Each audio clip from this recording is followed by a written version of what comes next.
Assalamu алейкум достор, амансыздарбы?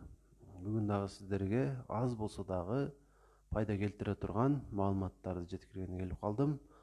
Баарыңыздарда эле ушул кырдаал болгон деп ойлойм.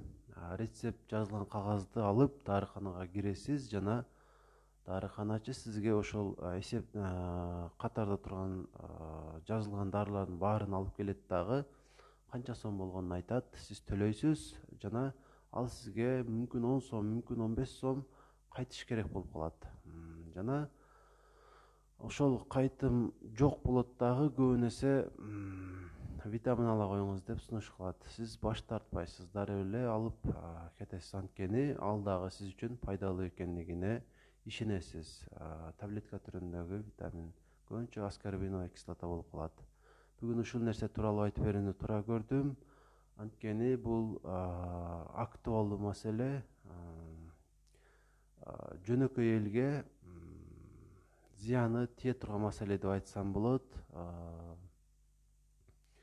Анткени ошол 10 сом дагы эле сиз үчүн кадырлуу экендигин билишиңизди каалайт элем. Анткени мисалы күнүнө 10 сомдон жыйнаганда дагы бир айда 300 сом болдубу? 300 сом болсо, бир жылда 3,5 миң сомдой акча жөн эле жыйналып калат.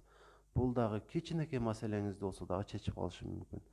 Маселе бул акчада эмес, негизи ошол таблетканын сизге пайдасы же зыяны тууралуу болмокчу. Чындыгында эле аскорбиновая кислотанын сизге пайдасы бар же жок экендигин балким билесиз, балким билбейсиз. Ошол тууралуу айтсам. Чындыгында витамин С биз үчүн өтө маанилүү. Организмдеги дээрлик баардык зат алмашуу процесстерине катышат. Эгер витамин С бизде жетишсиз болсо, тишибиз канашы мүмкүн. Кайсы бир жерибизде жара болуп калса, анын бүтүшү кыйын болот. Жана кичине бир столго бутуңуз тийип кетсе дагы эле, бир жериңиз тийип кетсе дагы эле көгөрүп, ошол нерсенин айыгып кетиши кыйын болот. Жана дагы өтө көп ыңгайсыз нерселерди өзүңүздөн сезесиз. Анткени бул витаминдин жетишсиздиги өзүн сөзсүз түрдө көрсөтүп турат. Эгерде ал толук боло турган болсо, көп маселелер чечилип калмак. Жана бул көйгөй менен мен ойлойм өтө эле көп адам жабыркап жүрөт. Бирок ошол дарыканадан алган 10 сомдук аскорбиновая кислота маселени 1% болсо дагы чече албайт. Буга ишенип койсоңуз болот. Ошол сиз ичип жүргөн аскорбиновая кислотанын 80%-ын биздин өлкөгө келген гана эмес, бүтүн дүйнөгө таркатылган аскорбиновая кислотанын 80%-ын Кытайдан чыгарылат. Ал эми калган 20%-ын бир-эки эле фарм компания чыгарат жана ошол чыгарган витамин S'нын көп бөлүгүн глюкоза ээлеп калат. Демек, бул нерсе биз үчүн пайдадан көрө зыян. Анткени бир тараптан глюкозаны биз бир гана витаминден эмес, тамак-аштан, азык заттардан деги эле өтө көп нерседен алабыз. Ашыктын үстүнө ашыкча, ашыкчанын үстүнө ашыкча демекчимин. Алгандан көрө аны четтеткен жакшы болот. Бир тараптан алганда ошол глюкоза витамин S'ны организмге сиңиргенге тоскоолдук дагы кылып калат. Эми муну жалпак тилде эле айтып койдум, өзүнүн механизмдери бар. Ошондо болсо дагы ошентип тоскоолдук кылуу ушундай таасири бар. Ошондуктан аны албай эле койгон жакшы. Мурдагы эски ошол маалыматтарга ылайык аскорбиновая кислота менен витамин С экөө бир нерсе деп айтылат. Бирок акыркы изилдөөлөргө ылайык аскорбиновая кислота бул витамин S'нын болгону бир компонент экендиги аныкталды. Тагыраагы витамин С бир гана аскорбиновая кислотадан эмес, башка нерселерден дагы турат. Тагыраагы микроэлементтер болушу мүмкүн курамында, башка нерселер болушу мүмкүн. Антиоксиданттар бар. Жана аскорбиновая кислота ошол бир бөлүгү жана өзүнүн гана ролун аткарат дагы, ашыкчасы тескерисинче таасир этип калат. Түшүнүктүүрөөк кылып айткан аракет кылсам, антиоксиданттык касиетке ээ экендигин жакшы билебиз. Ошол витамин С'нын эгерде аскорбиновая кислота көп боло турган болсо, тескерисинче эркин радикалдарды көбөйтүп организмде ракты чакыруучу таасирге ээ болуп калышы мүмкүн. Жана ошондой эле иммунитетти көтөрбөй эле тескерисинче түшүрүп коюшу мүмкүн. Фагоцитоз деген сөздү балким бир жолу дагы болсо уккандырсыз. Бул организмде жүргөн зыяндуу нерселерди, бактерияларды жок кылып, өзүнө жутуп туруп, өзү дагы жок боло турган клетка. Эгерде витамин С жетиштүү болуп турса, ал өзүнүн ишин өтө жакшы аткарат жана бизди зыяндуу болгон нерселер, мындайча айтканда, анча тынчыбызды албай калат. Эгерде аскорбиновая кислота өлчөмүнөн көп боло турган болсо, ошол нерсени дагы тескерисинче жоготуп коюшу мүмкүн.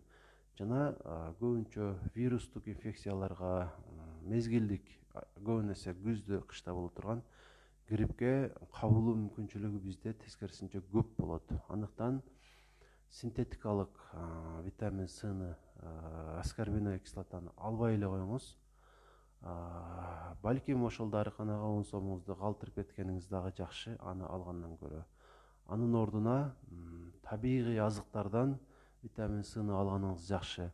Балким синтетикалык витамин С'нын дагы өтө жакшысы, организмге пайдасы тие турган бардыр. Бирок аны табыш менин өзүмдүн жеке пикиримде өтө кыйын. Аны үчүн балким өзүнчө бир орган түзүлүп, ошо дарылар боюнча изилдөөлөр жүргүзүп, эми изилдөөлөр жүргүзүп дегенде элге туура маалымат жеткире турган ушундай бир иштерди аткарышса. Ошондуктан ачкылыктан тынчкылык деп эле коелучу. Ошол витамин С'ны табигый азыктардан алсаңыз, пайдасы дагы көп болот, жана дагы акчаңыз дагы көп коробойт. Аны үчүн эмнелерди жешиңиз керек? Эң көп витамин С бар болгон азыктар бул болгар калемпири. Ушунда эң көп ушул витамин С бар. Аны тамакка кошосуз, салатка кошсоңуз дагы, аз болсо дагы жеп турсаңыз пайдасы жакшы. Андан сырткары этте дагы өтө көп болот, малдын этинде. Боорун жешиңиз керек. Мээсинде дагы бар, жада калса, бөйрөгүндө дагы ошол витамин С бар. Ошондуктан малдын этин жеңиз. Сизге жакпаса дагы. Жер жемиштерде дагы көп болот. Квашенная деген, капуста деген бир салат бар, аны билсеңиз керек. Мурда да бул тууралуу көп айтканмын. Бул дагы витамин С'нын булагы. Албетте азыр жок, кышкы мезгилде чыкканда сөзсүз түрдө мезгилине жеп турсаңыз абдан жакшы болот. Жана дагы витамин С'нын универсалдуу булагы бул лимон, албетте. Аны дагы жумасына бир жолу болсо дагы эчкур дегенде бүтүн боюнча жеп турсаңыз же чай кылып ичип турсаңыз дагы пайдасын тийгизе берет. Мурдагы видеолордун биринде кулпунай тууралуу айтып берген элем. Кулпунай дагы ошол витамин С'нын булагы. Ошол пышкан убакта аны дагы жеп турсаңыз абдан жакшы болот. Негизинен жеткиргим келген маалымат ушул. Чындыгында бул тастыкталган маалымат. Көңүл бурасыз деген үмүттөмүн. Кийинки жолу дарыканага барганда. Эгерде жакындарыңыздын арасында, тааныштарыңыздын арасында кант диабети менен, зоб менен, калкан сымал безинин оорулары менен жана ошондой эле өтө салмак ашыкча болуп, же тескерисинче салмак өтө аз болуп, ушундай жабыркап жүргөн адамдар болсо, Ош шаарына жакын аймакта жашаса балким, же Ош шаарынын өзүндө жашаса, биз Домбута деп айтып эле жүрөбүз. Барыңыздар эле Домбута десеңиздер керек. Ошол жерде Маматалиев деген жеке клиника бар. Ошол жерге барып, эндокринолог дарыгерге жолуксаңыздар, сиздерге жакшы кеңештерин берет деп ойлойм. Эртең мененки саат 8ден баштап кечки саат 5ке чейин, жекшемби күндөн сырткары баардык күн ошол жерде болом, кызматыңыздарда. Албетте келип өзүңүздөрдүн маселеңиздерди айтып кеңеш алып кетсеңиздер болот.